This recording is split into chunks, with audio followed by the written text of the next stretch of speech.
Welcome to Decoding Complexities, and I'm Pradeep. We have been told that neural networks is like a brain. Let's be clear, it's not a brain. That analogy is so confusing and it's not accurate. And for a developer, it's completely useless. I think of them as what they really are. As a developers, we work with a lot of functions, and a neural network is just a simple programmable functions stacked one after other. In this video, I'm not going to talk about the biology. I'm going to talk about the functions. I'm going to talk about the developer's mental model, and we are going to decode what a neural network really is and how it's just a clever application of the matrix math we have already covered, and why the magic of learning is actually a brute force engineering problem. The big secret to demystifying the neural networks is this: a deep network is just a function, calling another function, calling another function. Let's prove it. Let's consider our input data, say a user profile, as a vector, and the first layer of the network is just a function. Let's call it the process layer 1. All, all this function does is perform a matrix multiplication. It takes the input vector x and multiplies it with by its own internal weight matrix, say w1. And the output of that function, output 1, is now a new vector. And what does the layer 2 do? It's just another function that takes output 1 as its input and multiplies it by its weight matrix w2. The same goes for the next layer. The next layer takes the output of the previous layer as an input and multiplies it with by its own weight matrix. That's the entire architecture. A 100-layer deep learning model is just this concept, nested 100 times. It's not a brain, it's a call stack. The magic is just composing simple linear algebra over and over again. So let's build our mental model as if we were designing an API. Each layer is an endpoint. It accepts a specific input format, say a vector of certain size, and returns a specific output format, another vector. The logic inside is just a dot product and a simple activation function, which acts like a switch or a filter.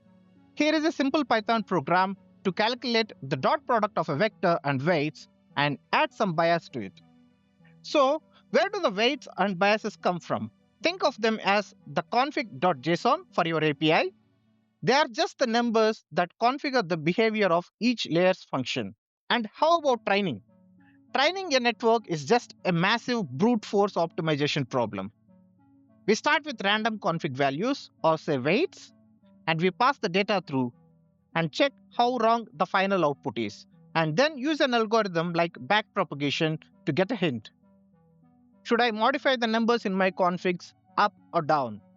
And we repeat this millions of times. It's not magic. It's a highly engineered iterative process of finding the right set of configuration parameters that make your chain of functions produce the correct result. Now we know how they work. The most important question a practitioner asks is not how, but when and why should we use them. And the golden rule is always start with the simplest model possible. A neural network is a high-cost, high-complexity tool. We only use it when we have proven that a simpler, more interpretable model like linear regression can't capture the pattern in the data. And the cost isn't just compute time. Neural networks are a black box, which makes them a nightmare to debug in production. They are hungry for massive and clean datasets. The model itself is often only 10% of the work, and the real engineering challenge is in the other 90%, which is building the data pipelines, the feature stores, the monitoring, and the scalable serving infrastructure to support the model. So forget the brain.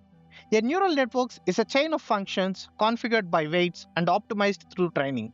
It's a powerful tool, but one we must use wisely. This is the mental model that allows you to move from just using libraries like TensorFlow as a black box to truly understanding the engineering system you are building. If this developer-focused explanation helped you, hitting the like button tells me to make more content like this, and be sure to subscribe because in our upcoming ML internal series, we are going to actually build these systems from scratch. Thank you for watching, and I'll see you in the next one.